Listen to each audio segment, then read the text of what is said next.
Kult by Dark Horse Comics. This is based off of the tabletop series of the same name.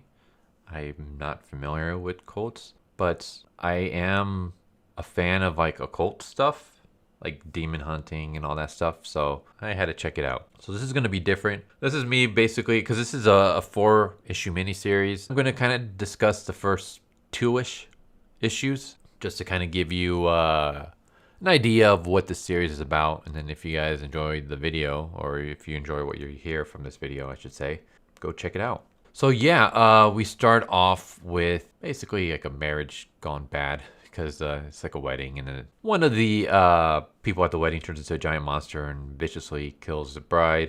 And then we get our main character, and our main character is Tomas Zenk. And Tomas Zenk is divorced from his wife, who is now dating someone else, and he's dropping off his 2 daughters to his wife, and they kind of get into an argument because he wants to change the date when he can meet them, because the date that he has now isn't going to work, and because of his job. And she kind of says no.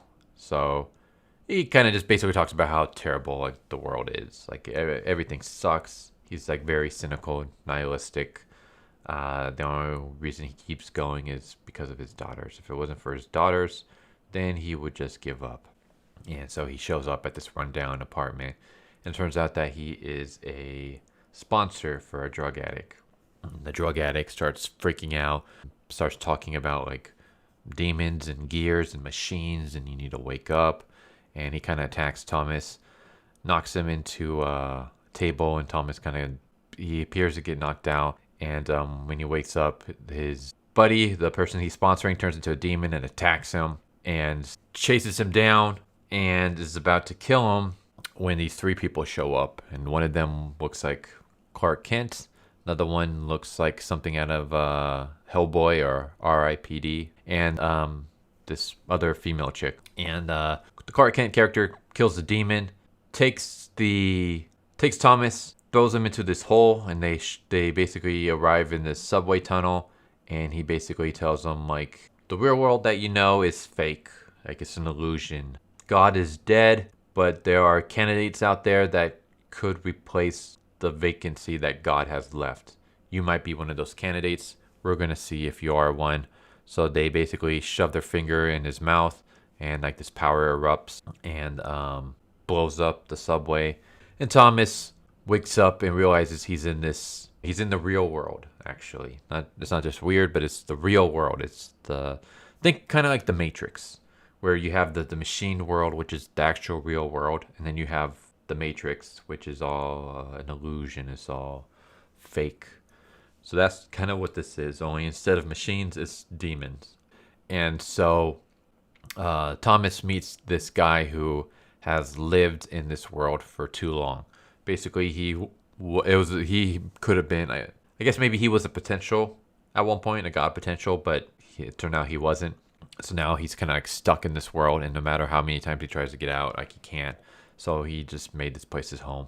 And he puts Thomas in this chair, and he spins the chair around. And as he spins the chair around, he basically tells this story. And the story is basically about how the city, which is called Metropolis, is basically an endless city. It goes on forever. It has untold horrors. It's used for like tens of thousands of years. It's been the perfect system of human enslavement. There's these machine, and the machines were created by these demons, like these supreme beings with immense powers.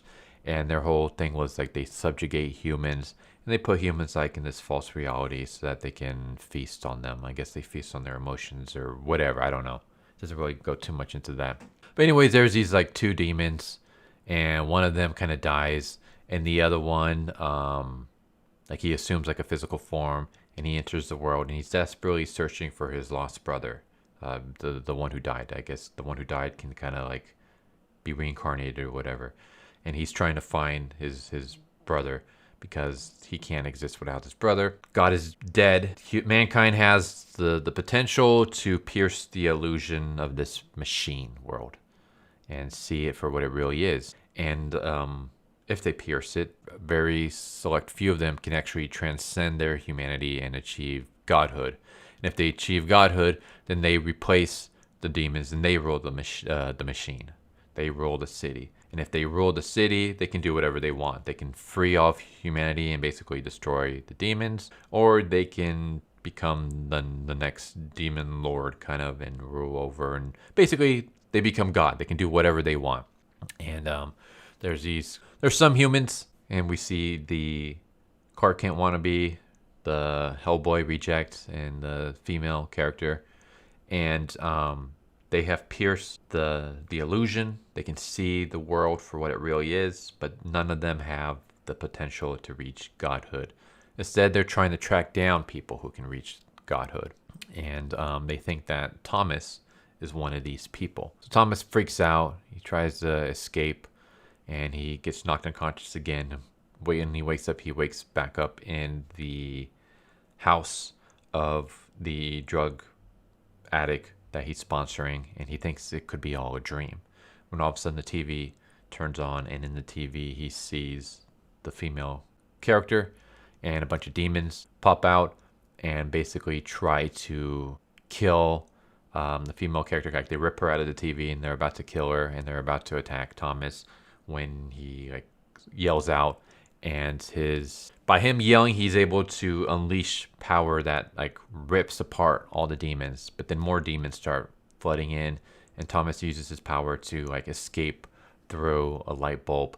Yeah, I know this all sounds kind of weird, but that's pretty much what this is. This whole thing is kind of like a drug trip in a sense.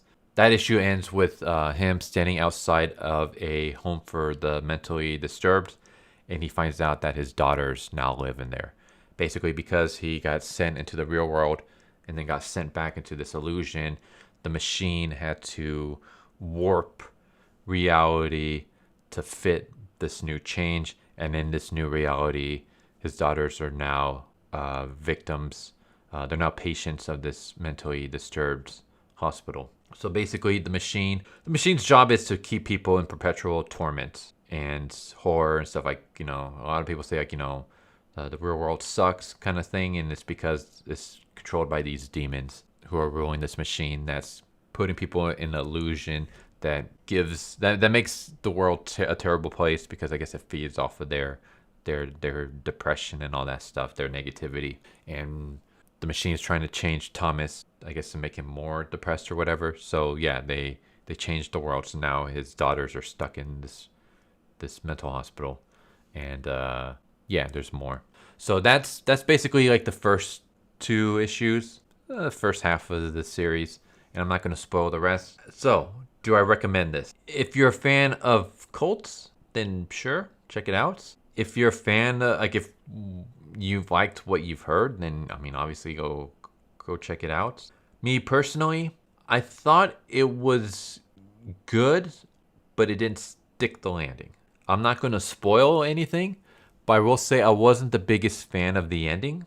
And I will say that I feel like they set up some really cool, interesting plot points, and then they never fully realized them.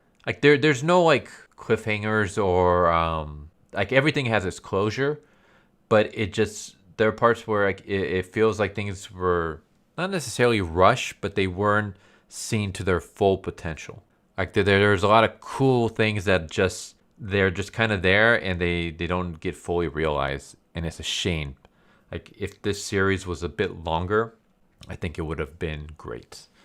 Maybe do another 4 issues. Maybe make this 8 issues long and drag out what you have. It feels almost like, okay, here's the best way to describe it. So I'm a writer. I'm a screenwriter, and I write movies and stuff like that. And before you write movies, you can write an outline. And the outline is usually about 2, sometimes 3 pages, depending on how detailed you want to be. And it's basically a full summary of your story. So this feels like a 3-page detailed outline, whereas if it was longer, it could have been the actual script. So does that make sense? The script obviously is more detailed because it has everything. It has all the action, it has all the dialogue, it has everything. Whereas the 3-page outline is very detailed, and it has the beginning, middle, end, and you have your whole story there, but you don't have specific dialogue. You don't have specific actions. You don't have specifics. You just have a broad story. That's kind of what this is. This series is kind of like it feels more like a broad story rather than a detailed story. There's tell but don't really show, as opposed to show but don't tell, if that makes sense. Like, okay, here's another good example. An exposition dump. So you know how you have scenes where you have, like in movies, TV shows, cartoons, comics, books, whatever, where you have a character basically telling you everything, like you have them info dumping on like the whole backstory of something. And then there are scenes, so you have that where you have two characters talking, one character is just like dumping all the information so the audience knows what's going on. And then sometimes you'll have something else where you have a character telling something and then we get a flashback and then we see it actually happen. So that's what this feels like. This feels like an info dump rather than us having a flashback and seeing everything. Does that make sense? I hope it makes sense. So yeah, basically we get a lot of cool setups, and I mean everything, all the setups reach their conclusion, but they either feel rushed or they feel like they don't reach their full potential. Like there's so much we could have done. Like it's like we have this great universe that we aren't fully realizing because we're rushed to fit everything into 4 issues. So yeah, the ending I didn't really care for, and because of the whole rush thing, it doesn't reach its full potential. So if you're okay with that, then check it out. If you're not, then don't. Because of that, I would give it a 5 out of 10. It's a C. It has promise. The artwork is like I like the artwork. I don't have any complaints about the artwork. I mean, obviously there's better stuff out there, but the artwork is fine for what it is. The story could be really good, but because it doesn't reach its full potential, it just becomes okay. So yeah, this is basically a series that if it was longer, it would have been great, but because it's not, it's just average. So yeah, that's Kult. Hope you guys enjoyed. Tell me what you guys think. Again, it's kind of a shame because I really liked what I was reading, especially the first 2 issues. First 2 issues like really hooked me and stuff like that. And like the more I read of the lore and the backstory and stuff, it's like, oh man, this actually sounds like a really cool universe. But then it doesn't reach its full potential because it ends too soon. Like there's closure, but there's just so many things where it's like, oh, you could have done so much with this. Like this could have been so much better than it ended up being. But yeah, hope you guys enjoyed. Tell me what you guys think. If you guys have any recommendations, let me know. Hope you guys enjoyed the video, and I hope to see you guys next time. Later. So what did you guys think of that video? Hope you guys enjoyed. If you guys haven't already, please subscribe, hit that bell for a notification, leave a like if you enjoyed the video. And if you didn't enjoy the video, thank you for watching it this far, and I hope the next video is more to your liking. Feel free to check out the playlist that you guys see, and I hope to see you guys next time.